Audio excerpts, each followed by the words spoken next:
Good morning. It is Friday, September 22nd, 2017, and we're here with Mark Small and fellow Revote 2017 board member, Amy Shapiro. Say hi, Amy. Morning, everyone. We are Good here morning. today say hi, Mark. We're here today on the home stretch. Monday is the day when the Supreme Court will decide whether or not to hear our case. And Mark Small has just written an amazing blog. He's very prolific. He writes every day. So Mark, would you like to tell us what the theme is going into this, really the home stretch of our fight here? Well, the theme of the blog today was that somebody yesterday expressed to me resignation, basically. It was, it's past history. So Trump was declared president. If the Russians interfered, so what? That was the tone. And we just need to move on. But as I wrote in the blog today, that undermines a basic premise of criminal law. Something always was in the past. And you don't say, well, they broke into that jewelry store and took all those necklaces and rings and stuff. That's past history. That's too bad. They're across the street. We're not going to go after them and they can keep the loot. You don't let somebody come in and steal an election, as occurred in November 2016, and just say, well, that's just too bad. We can't do anything about it. And I know that former Secretary of State Clinton had said last week that if the Russians did interfere with the election, that there's no constitutional mechanism by which Donald Trump could be removed. In other words, there's no remedy. And that's not true. The election can be nullified under the equitable jurisdiction of the Supreme Court of the United States. A case in 1976, Donahue versus Board of Elections, said that where an election is, the margin of victory is determined by illegal means, of course there'd be a remedy. Otherwise, our entire democratic system would fall apart. So when I hear somebody say that, I think, one, it's not with an understanding of how systems work, but two, it's so cynical. Oh, they got away with it. That's just too bad. We're just going to have to live with it and go on. And we don't have to just live with it and go on. We have to make sure that this injustice is addressed. That's why Bailey and others versus United States and others, docket 16-1464, was filed with the United States Supreme Court. It's being considered at conference on Monday. That's the end of the summer conference. They say that's where the cases go to die. Now, only 1.1% of cases that go to the Supreme Court make it out of conference.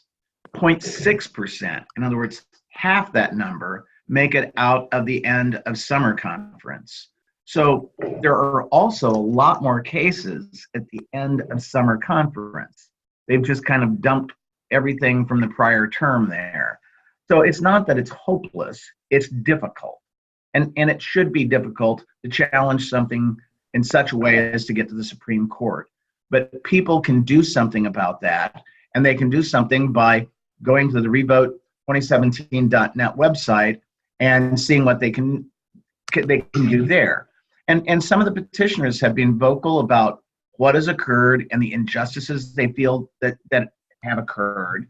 I know that one petitioner was on a program and talked about healthcare and the implications to healthcare of Trump having obtained the office of president.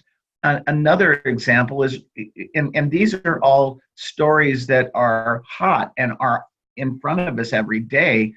Right now, North Korea is threatening to detonate a hydrogen bomb as a test in the Pacific. Now, that would be presumably above ground. That'd be disastrous for the environment.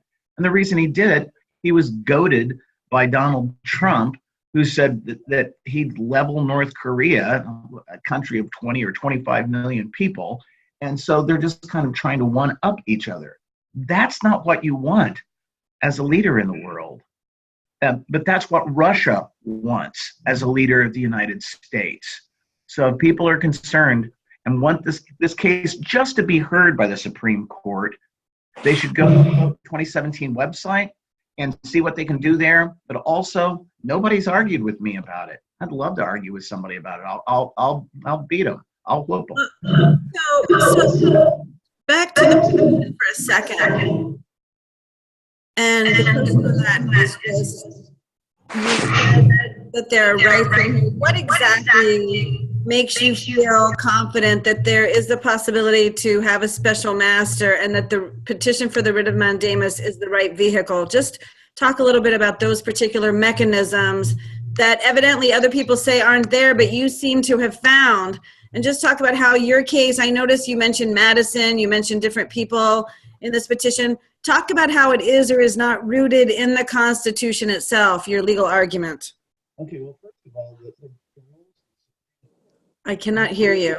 Okay, can you hear me now? Yes. Okay, the rules of the Supreme Court of the United States include all of the federal rules, including the federal rules of civil procedure, one of which provides for the appointment of a special master when a court is faced with a situation that's complicated and in which they have to have investigation.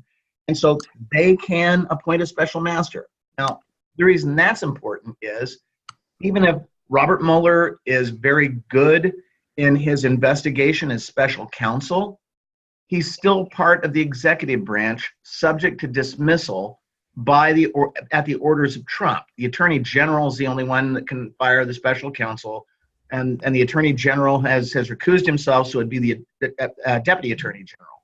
But that's what happened in 1973 in the Saturday Night Massacre. Richard Nixon ordered Elliot Richardson to fire a special prosecutor, Archibald Cox, and Richardson refused, so Nixon fired him. William Ruckelshaus, deputy AG, refused. Nixon fired him, and finally got Solicitor General Bork to do it. But the point is that a truly independent investigation only can be carried out by the judicial branch. And Madison wrote of that in Federalist Paper number 43, that in such disputes, the judicial branch is the branch that's least, it's dispassionate, it's withdrawn. And so that's why that can be done. But in terms of a challenge to the election, look, the Constitution isn't that long. And the framers of the Constitution in the convention in 1787 could not have come up with every conceivable problem that this country could face so that they could put it all into the Constitution. It was a framework for a government. That's why they're called the framers. They viewed themselves as providing a framework for government. So when you look at something specific like ordering an election be nullified, that comes within the equitable powers of the court, because in Marbury versus Madison, Chief Justice Marshall said that where an injustice exists and a remedy doesn't otherwise appear in the Constitution, the court can fashion one. Now, we can look to Kenya, where they just nullified the presidential election there. And I know that Dr. Leon had said the other day that Kenya's constitution is much more specific about that than ours. It's actually sections 81 and 83 of the Kenyan constitution address voting rights and address how elections are supposed to proceed.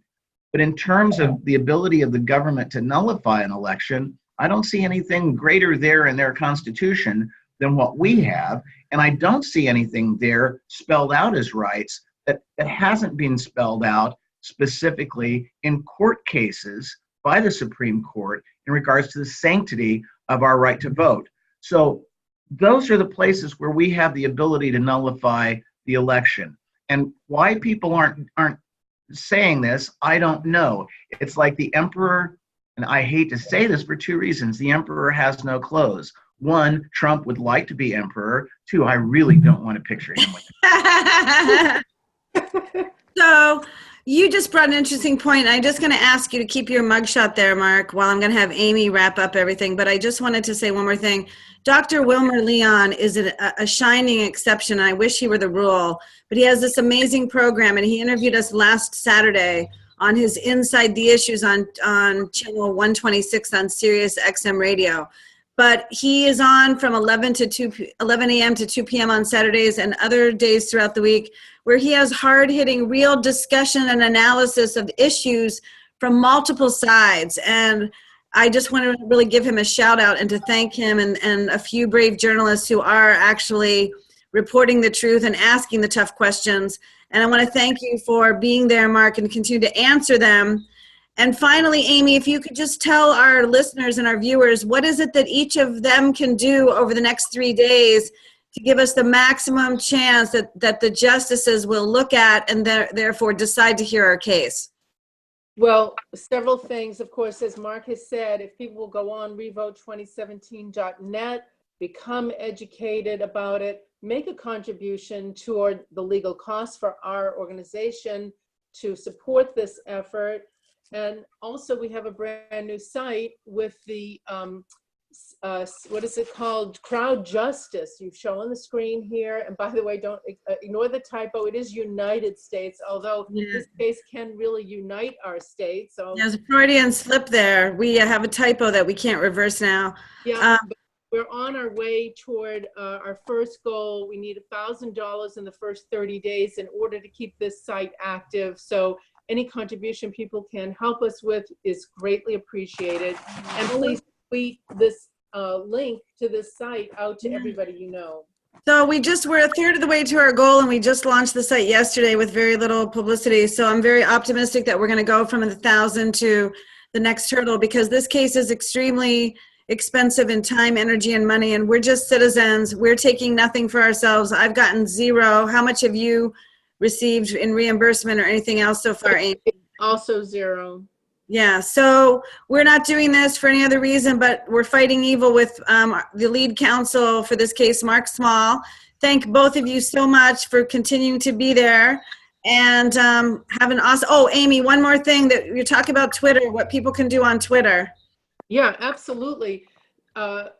If my Twitter account, you see Mark's right here on the screen, Mark Small 1973, and here you can see the Revote 2017 account.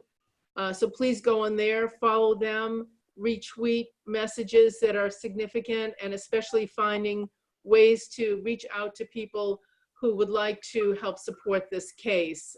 We have had almost a complete blackout of sharing information about this from the mainstream media. So it's really up to the public to get involved and let people know this is possible, it is viable, it is morally mandated.